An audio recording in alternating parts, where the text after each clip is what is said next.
경영지원 파트에서 이 정도 재진율이면은 환자 나갈 때 로비에서 침뱉는 거 아니냐, 채널에 리스크가 오게 됐을 때 수요의 툴을 바꾸는 전술을 빠르게 사용을 한 거죠. 안녕하세요, 로컬라이저 박병규입니다. 최근에 유튜브를 잘 못 찍었습니다. 병원도 하나 오픈을 하고 광고 대행 건도 하나 맡았는데 두 개 다 꽤 잘 돼가지고 이제 좀 여유가 생겨가지고 유튜브를 다시 찍게 됐어요. 오늘은 재진율이 박살났는데도 잘 되는 병원에 대해서 이야기를 하려고 해요. 재진율이 완전 박살인데도 잘 되는 병원을 제가 실제로 봤거든요. 원장님 시술 후기는 안 좋고 직원들 친절도도 바닥이고 내부 인사사고까지. 그런데 지금은 안정권이에요. 이게 어떻게 가능했을까요?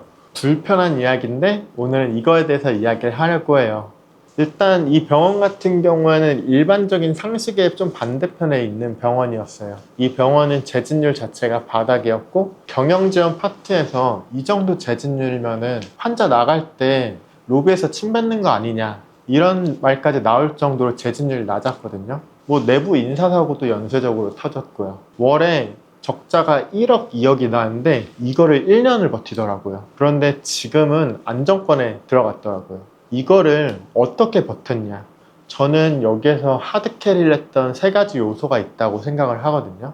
우선 타깃 상품의 정확성이 제일 중요했다고 생각을 해요. 이게 메인 타겟을 실손보험에서 커버 가능한 군으로 잡았고요.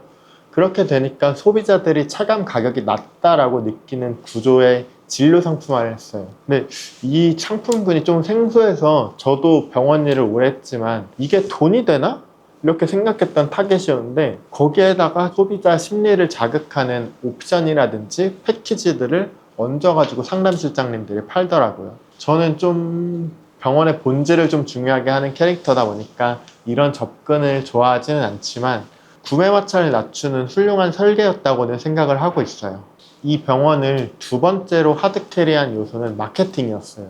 재진율이 낮으니까 마케팅에 돈을 미친 듯이 투입했어요. 리뷰 평판이 안 좋다 보니까 리뷰형 채널이나 그리고 또 바이럴 될 만한 채널들은 다 봉인을 했고요. 대신 SNS를 통해서 강하게 후킹을 넣어가지고 콜센터 에이스 선생님이 문의랑 예약, 내원 퍼널까지 전환을 극대화를 끌어올렸거든요.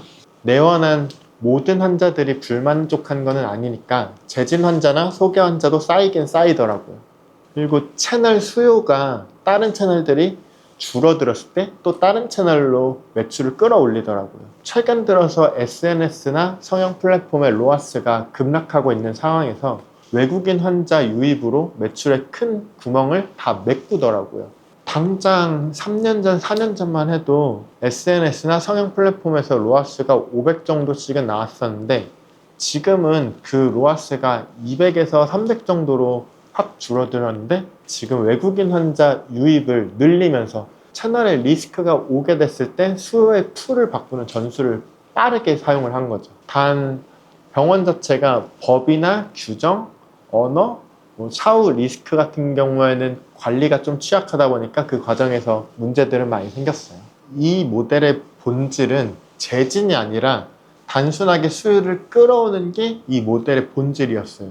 이 병원의 생존 구조는 되게 간단했죠. 재진이 아니라 신규 환자의 유입에 드라이브를 걸어서 획득 비용이 낮더라도 1회 매출의 총이익이나 일부 부분들을 업셀링하는 형태로 콜센터나 상담단에서 전환율을 최적화시키고 광고비는 지속적으로 증액을 때려왔죠. 그랬을 때 평판이나 품질, 그쪽에서는 문제들이 계속 발생을 했어도 광고나 채널로 임시적으로 계속 복구를 시키고 결국은 재진 환자를 쌓았어요. 그랬을 때 이 모델이 왜 위험한가? 리스크들이 너무 산재하고 있어요. 지금 당장 매출 자체는 끌어올릴 수 있어도 리스크가 발생했을 때 계속 동시다발적으로 터지는 거예요. 법률이나 윤리 쪽에서는 과장이나 허위, 보험 부당 청구, 그리고 광고 규정을 위반한 건들이 되게 많아서 행정처분이나 형사소송이나 그리고 환수를 당할 위험들도 있고요. 그리고 채널 자체에서도 광고 정책이 변화되거나 계정이 정지가 먹고 그리고 경쟁이 심화가 됐을 때 광고비들은 계속 치솟을 수밖에 없죠. 평판 자체가 되게 낮다 보니까 낮은 재진율과 불만들이 누적이 되고 환불이나 민원, 분쟁 비용, 플랫폼 편중들이 하락하게 돼가지고 내부 직원들의 스트레스들도 되게 높은 형태였어요. 조직 같은 경우에서도 콜센터랑 상담 인력에 워낙 의존을 하다 보니까 인력이 이탈했을 때 매출이 급락했던 경우들도 있고, 실제로 콜센터 인건비가 폭증을 했었어요. 왜냐하면 어떻게든 잡아뒀어야 됐으니까. 그리고 현금 흐름 자체가 원활하지가 않았던 문제점들이 있긴 했었죠. 그래도 이 모델을 봤을 때 배울 점들은 되게 명확해요.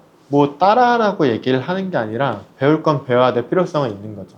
타겟 상품이 정합성이 있었기 때문에 고객이 느낄 수 있는 체감 가격을 떨어뜨릴 수 있었고, 퍼널의 강도 자체가 문의에서 예약, 내원까지, 그리고 또 결제를 시키는 스크립트가 표준화돼 가지고 매일 성과 자체가 꽤 높았던 병원이에요.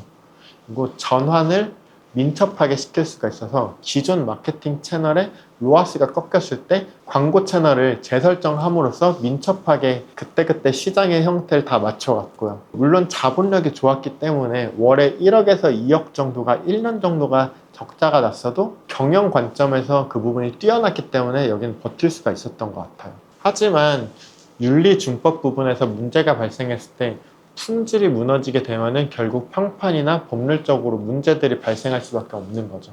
그랬을 때 우리가 선택해야 되는 방향성 같은 경우에는 품질을 추구해서 재진형으로 가느냐, 유입을 추구해서 트래픽형으로 가느냐. 병원이 성장하는 형태는 스스로 정해야 되는 문제지만 품질을 중요시하고 재진율을 높이는 형태 같은 경우에는 케이스나 결과, 리뷰로 신뢰를 축적하다 보면은 그것 자체가 병원의 자산이 될 수가 있는 거죠. 그렇게 되면은 재진 환자의 비중이 높기 때문에 광고비의 지출 비율을 낮출 수 있고, 속도는 조금 느리게 가겠지만 지속적으로 병원이 쌓아 올라갈 수가 있는 거예요. 하지만 유입 트래픽형 같은 경우에는 광고나 콜센터를 통해서 단기 매출을 끌어올리기 때문에 광고의 의존도가 높을 수밖에 없고, 그리고 해당 채널에 대해서도 계속 돈을 집행할 수밖에 없는 거예요. 쏟아넣는 돈이 멈추게 되면은 트래픽이 급냉을 하게 되는 거죠. 정답으로 생각하는 방향성은 품질 자체를 높이고 트래픽 자체를 끌어온다는 형태가 가장 이상적인 형태라고 볼 수가 있어요. 결과적으로 이 병원은 제가 좋아하는 방식의 운영은 아니에요. 외국인 환자 수요가 늘어난 시점에서 지금도 꽤 잘 되고 있어요. 하지만 모든 광고가 꺼지는 순간, 그리고 외국인 환자의 유입이 줄어드는 순간, 이 사이클들이 다 멈출 거예요. 단기 유입으로 버틸 수는 있어도 지속 가능성에서는 문제가 있는 모델이라고는 생각하고 있어요. 원장님들이 어떤 형태로 병원을 성장시킬지는 제가 모르겠지만 저는 어떤 방식이든지 대부분 다 응원할 것 같습니다. 이상으로 로컬라이즈였습니다.